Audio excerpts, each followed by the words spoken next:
Hey, what's up motherfuckers? Punta po tayo sa pagpahiristro yata ako eh. Maganda naman yung araw nito kasi for the last 2 weeks kasi maraming takip sa yung modified muffler or aftermarket muffler, maraming kalituhan eh. So wala akong naglalakad na lang ako, hindi na ako magamit yung dalawang motor ko. And then hindi ko, so ngayon yung director nagpasiwatig siya na ngayong araw hindi sila mag-operation kasi mayroong mga taga Manila na nagpunta dito for training para ano talaga yung legal at saka ano yung mali, ano yung illegal at not illegal, parang ganun. So i-declare na ngayong araw walang dakip, so take advantage ako kasi for 2-3 weeks dapat na itong i-restro eh. So ngayong araw is the good time, pero tansya ko yung strategy ko talaga kung makaiwas ako sa major road kasi hindi natin malalaman eh, pasulpot-sulpot yung mga LTO HPG eh, 5,000 pa man yung penalty at saka may impound pa yung unit mo at saka 2 days pa yung seminar, so kahit anong makabayad ka man hindi rin mapalabas yung unit mo. Saka hindi natin malalaman kasi may mga balita na gagamitin mo daw yung motor mo sa mga law enforcement. Tagal na yan nga kalakaran no. Hindi naman rumor pero totoo yan. So ngayon mas mamulgar kasi marami ng mayroon ng social media parang gano'n. And then samahan niyo ako. So punta tayo doon. Birama, may mission doon. Package ko lang lahat yung sa restro ORCR, yung insurance parang gano'n. So pag-uwi na tayo, dandahan lang tayo. Kung patungo sa bahay, dadaan lang tayo sa mga masikip-sikip na mga skinita para to kuha na lang tayo, ganun no, may mag-operation. Hindi natin alam, parang gano'n na lang strategy ko. So samahan niyo lang ako. So come on guys.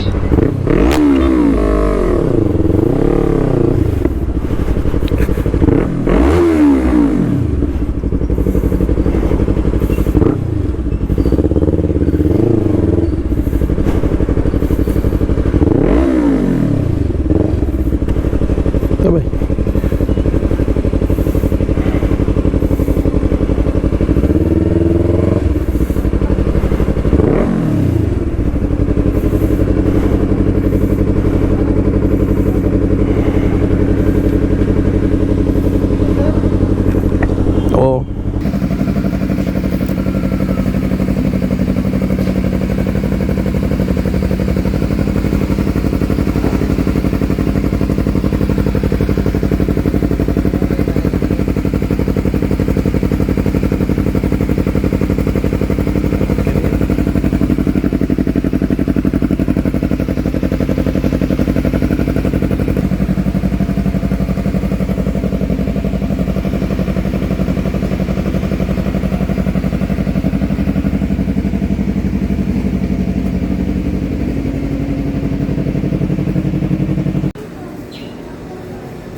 putangin na.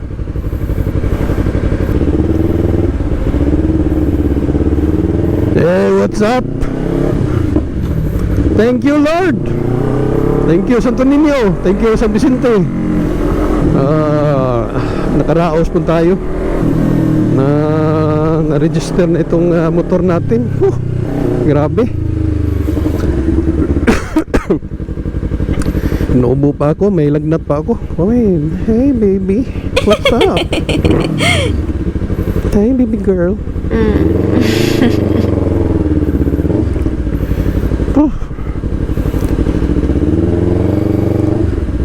Undang ng labad. Nako taon, luoyan ako eh. Kasi pagbili na ko nito,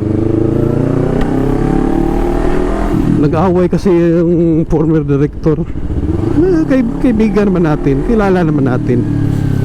Nag-away sila sa company na kinunan ko, si Dr. Kaidig. Okay naman yung tao. Yeah, we don't know the real reason.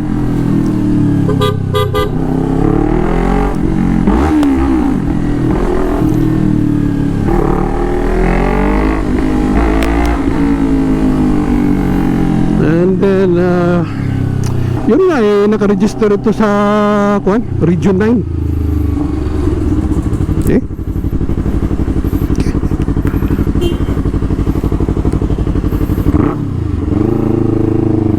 Nakaregister ito sa Region 9. And then pagkuha ko sa plaka, I have to wait kasi Region 9 yun, Sambuanga yun, mga Muslim pa yun. So nagbayad ako para sa follow up sa plaka, nagbayad ako para sa madaling proseso, tapos nagbayad pa ako sa pag-upload. Kadalawa ito nag-upload eh. Nagbayad ako pero wala pa rin. Hirap nito.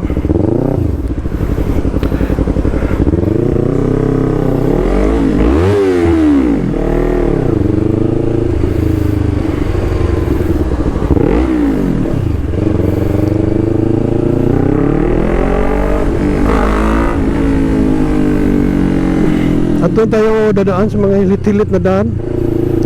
Wala namang dakip ngayon, pero wala lang.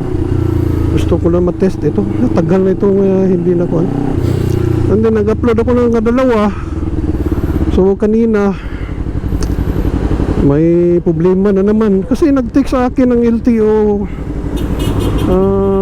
Robinson, okay na daw. Pero dito sa emission hindi nakita yung papeles ko. So ganun nga problema. I have to wait for 1 hour kasi break time pa. So thank you Lord na process na. So by next week okay na ito. For may transfer ko yung venue nito sa Cebu na ito, hindi na ito sa Zamboanga. Hi baby. Wow. Oh yeah, daddy. Kapoy magmotor sports bike eh. Ma-relax lang kung may makakita akong maganda. Yun lang. Wala nang iba. Sana all.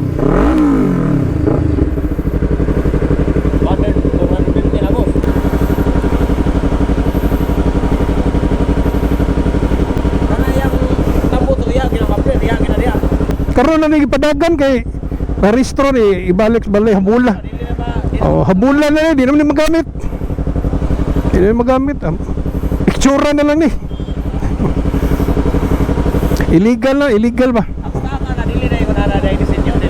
Wala, ako nang gihatag. Nagmahay bitaw ko kung gihatag. Bangay mo. Isa may magdaho minana. Ha? Oh, mitay ka kwartay ka lukat. Okay.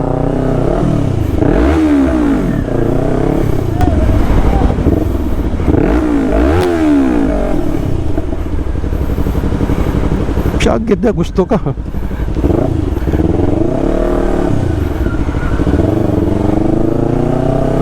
Palit ka mo motor, gusto ka brother. Huwag ka magkomentaryo sa akin.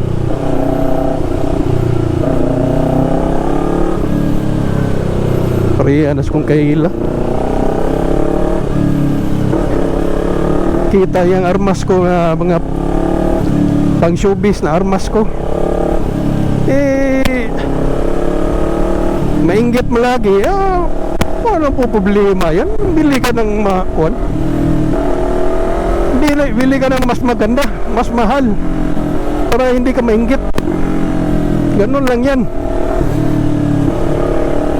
Problema kasi ng mga kuan, mga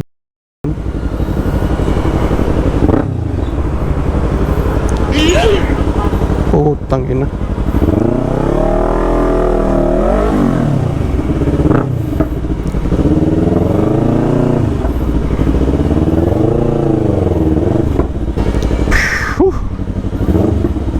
Dito pa tayo sa kuan, mga daan na hilit-hilit na daan.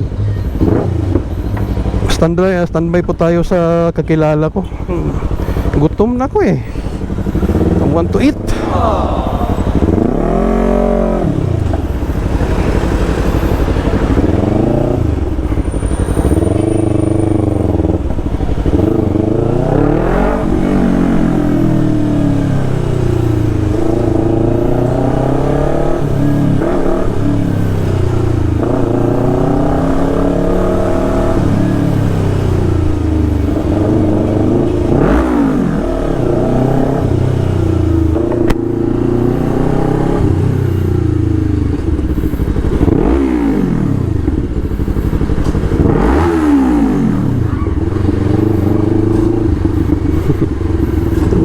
Mas shit, man.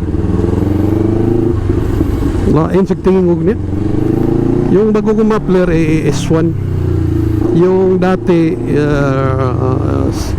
AC Project CRT. Yung ngayon, yung bago nito, kuan S1. Okay naman. Pero mas malakas yung kuan. Mas malakas yung CRT talaga. Pero walang backfire ito. Yung isa, grabe backfire, no? Pero yung ungol niya maganda. Kung sa babae, sexy.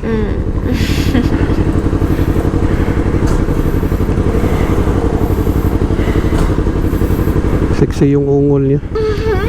Ito hindi eh. Parang walang big bike lang. Yung one may karakter talaga, pero mag-backfire. Pero kung mag top speed ka, mas favor ko yun. Kasi grabe free flow talaga siya.